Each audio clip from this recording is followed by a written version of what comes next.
Panorama group, जो सोचता है वो करता है। सरकार में बैठे लोगों को माता सीता एकाएक याद आ गई और कल देश के गृह मंत्री भाजपा नेता अमित शाह जी पुनौरा धाम जा रहे हैं, शिलान्यास करेंगे सीता मंदिर का। सीता जी के जन्मस्थली है पुनौरा धाम। मैं पूरी जिम्मेदारी के साथ भारतीय जनता पार्टी, उसके नेताओं और खासकर गृह मंत्री अमित शाह जी से जब बताना चाहता हूं और पूछना चाहता हूं, क्या कोई मॉरल अथॉरिटी है उनको कि वो जाएं और शिलान्यास करें सीता जी के जन्मस्थली का? चूंकि जो मैं बताने जा रहा हूं जो दस्तावेजी प्रमाण पर आधारित है, सीतामढ़ी से 4 किलोमीटर दूर पुनौरा धाम है, जहां माता सीता का जन्म स्थान है। वहीं राजा जनक को हल चलाते समय माता सीता मिली थी। यह पूर्ण रूप से आस्था का विषय है,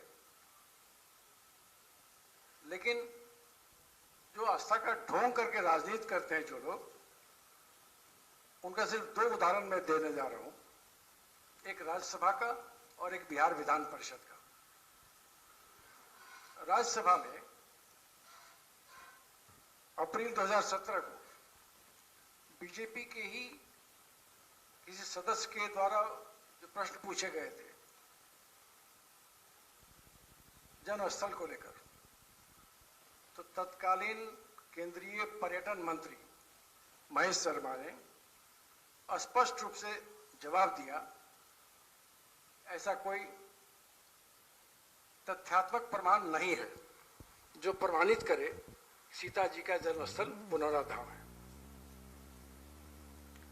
उन्होंने जन्मस्थल मानने से इनकार कर दिया सरकार ने। दूसरा, मेरा ही प्रश्न था बिहार विधान परिषद में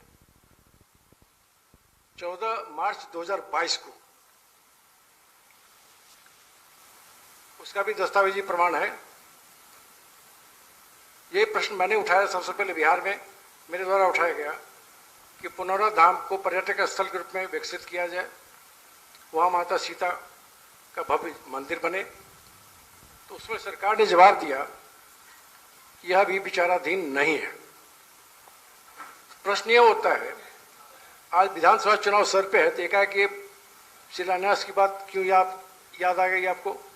आज से पहले आपने कभी माता सीता का सम्मान तो किया नहीं, न मिथिला में न बिहार में। कांग्रेस पार्टी के नजर में अमित शाह जी ने माता सीता का अपमान किया है, मिथिला का अपमान किया है, बिहार का अपमान किया है।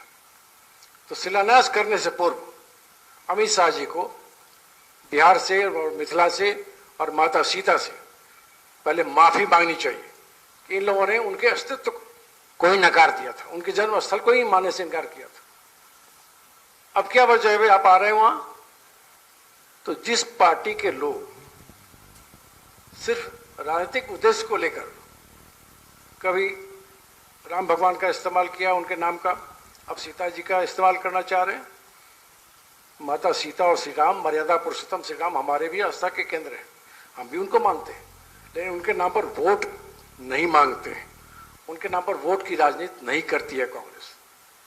कांग्रेस शुद्ध रूप से इस बात को महसूस करती है और मानती है कि भारतीय जनता पार्टी और उसके नेता, खासकर गृह मंत्री अमित शाह, इस पूरे मामले में राजनीतिक रोटी सेकना चाहते हैं। तो बिहार के लोगों को और मिथिलांचल के लोगों को इस बात का एहसास है कि जिन लोगों ने कभी सीता जी के जन्मस्थल को ही, उनके अस्तित्व को ही मानने से इनकार किया, वो आज बहुत धूमधाम से शिलान्यास करने आ रहे हैं। तो ये बनाएंगे, वो बनाएंगे। यह भी मैं आपको बता रहा हूं, जो मैं आपको बाद में व्हाट्सएप और मेल के द्वारा ही यहाँ से राठौर जी आप सबको भेज देंगे। इसमें एक एक पॉइंट उद्धृत है, कब कब हमने बौद्ध सर्किट, रामायण सर्किट की स्थापना की थी, जिसमें उन धार्मिक स्थलों का उल्लेख किया था कि यहाँ पर इसका विकास होना चाहिए, जिसमें पुनौरा धाम भी है। आखिर एक समय आप उसको इनकार करते हैं, अब उसी हमारे ही सरकार के द्वारा, केंद्र सरकार द्वारा दिए गए विवरण के आधार पर आप वहां विकसित करने आ रहे हैं। अच्छी बात है, बड़े पैमाने पर करिए, खूब धूमधाम से करिए, बड़ा मंदिर बनाइए। इससे बड़ी गर्व की बात क्या होगी कि आज तक आपने माता सीता की उपेक्षा की। आज आप चुनाव को ही ध्यान में रखकर भले ही माता सीता को स्मरण कर रहे हैं, कम से कम उनके आदर्शों को मानने का प्रयास करिए, उनके त्याग को अपनाने का प्रयास कीजिए, और कम से कम वोट की राजनीति बीजेपी वाले इस पॉइंट पर न करे, या कांग्रेस पार्टी उनको कहना चाहती है। मैं कुछ बातों को संक्षेप में आपको बोल देता हूं। जो एग्जैक्ट राज्यसभा में केंद्रीय सरकार के द्वारा जवाब दिया गया, माता सीता की जन्मस्थली आस्था का विषय हो सकता है जो प्रत्यक्ष प्रमाण पर निर्भर नहीं करता है। यह केंद्र सरकार के तत्कालीन पर्यटन विभाग मंत्री महेश शर्मा का जवाब है। सीतामढ़ी जिला बिहार में ऐसा कोई उत्खनन नहीं किया गया, अतः इसके पास सीतामढ़ी के पुनौरा धाम के पास सीता की जन्मस्थली के रूप में होने से संबंधित कोई ऐतिहासिक प्रमाण नहीं है। जब इन लोगों ने प्रमाण ही नहीं माना,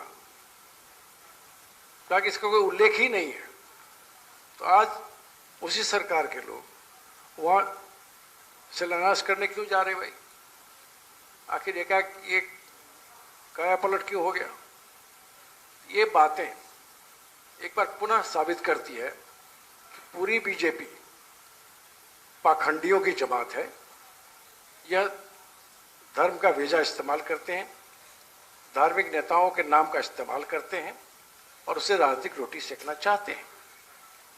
कांग्रेस पार्टी राज्य के लोगों से, आम जनता से, खासकर मिथिलांचल के लोगों से, सीतामढ़ी के लोगों से यह आग्रह करती है कि इन चीज़ों को समझें और बीजेपी के किसी भी ऐसे पाखंड के झांसा में आने से बचें।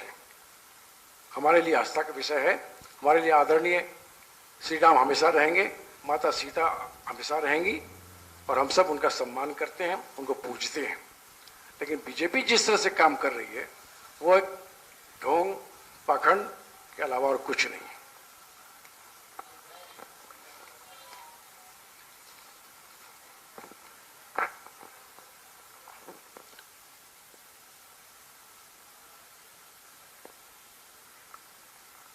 केंद्र की कांग्रेस सरकार ने जुलाई 2011 में राष्ट्रीय स्तर पर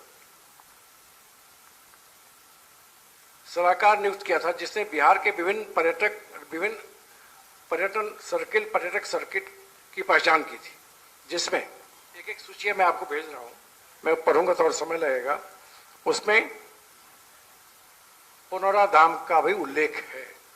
हम तब से मान रहे हैं पुनौरा धाम सीता माँ का जन्मस्थली है, यहाँ इसको विकसित किया जाए एक पर्यटक स्थल के रूप में, वहाँ मंदिर बने, वहाँ पूर्ण से उसका विकास हो, भव्य माता सीता का मंदिर बने।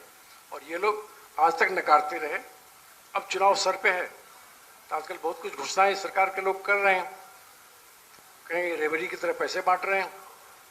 अब माता सीता को भी उन्होंने याद किया, तो इन बातों को उल्लेख करने के लिए मैंने आप लोगों को आग्रह किया। ये महत्वपूर्ण विषय है जहां आपका सहयोग चाहिए और जनता के बीच में बातें जाएं कि आखिर ये पाखंड की राजनीति बीजेपी कब तक करती रहेगी। बीजेपी को अगर जवाब ही देना है, कुछ करना ही है, तो बिहार की मूलभूत समस्याओं को लेकर क्यों नहीं करते? यहाँ लगातार 18 साल से कमोबेश उनकी सरकार है, केंद्र में उनकी 11 साल से सरकार है, तो रोजगार क्यों नहीं मिल पा रहा भाई? महंगाई क्यों बढ़ी हुई है? और कानून व्यवस्था की स्थिति इतनी बदतर है कि बिहार में जनजीवन असुरक्षित हो गया है। इन मुद्दों पर वो बात नहीं करते, वो कुछ ऐसा मुद्दा ढूंढते हैं जिस मुद्दे से उनको क्षणिक राजनीतिक लाभ मिल जाए, लोगों को भ्रमित करने में वो सफल हो सके। इन्हीं बातों के लिए मैंने आप लोगों को कष्ट दिया। अब अगर कोई प्रश्न होगा तो बताइएगा, मैं उसका जवाब दूंगा।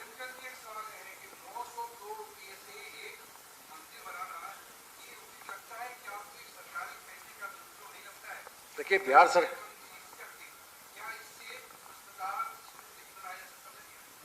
देखिए ये विषय धार्मिक आस्था से जुड़ा है। मैंने कहा ना कि उद्देश्य माता सीता का मंदिर बनाना नहीं है।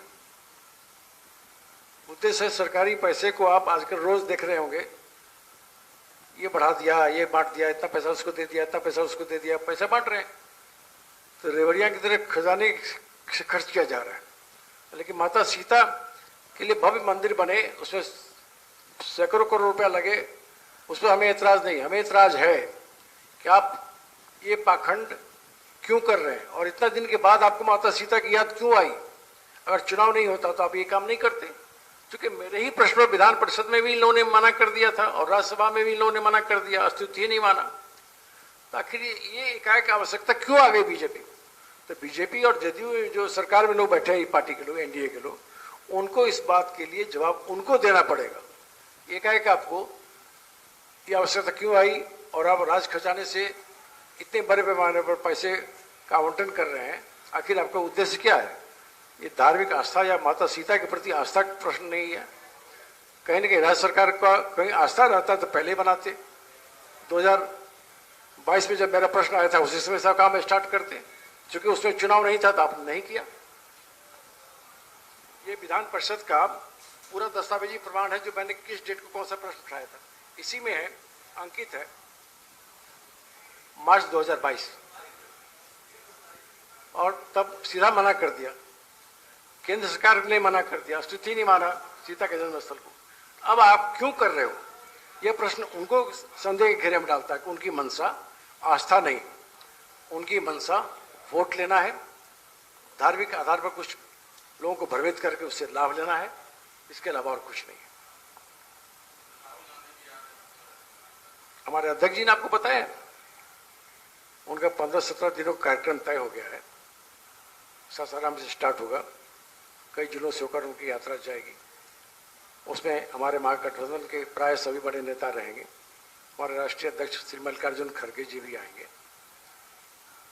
तेजस्वी यादव जी रहेंगे, कई लोग रहेंगे और ये ऐतिहासिक यात्रा होगा। उस यात्रा का भी अलग से नाम दिया गया है, मताधिकार सम्मान यात्रा। कार्यक्रम को भी अंतिम रूप दिया जा रहा है। सभी बड़े नेता रहेंगे, सभी बड़े नेता रहेंगे यात्रा में।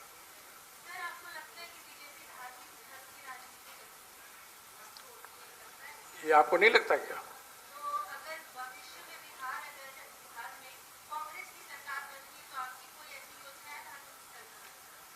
देखिए, सभी धर्मों का सम्मान हम करते हैं, सभी भाषा का सम्मान करते हैं, सभी वर्गों का सम्मान करते हैं। उससे जुड़ी जनहित से जो भी मुद्दा होगा उसको हम हल करेंगे। लेकिन धर्म के नाम पर राजनीतिक रोटी सेकना, वोट मांगना, यह कांग्रेस के आदतों में शुमार नहीं है।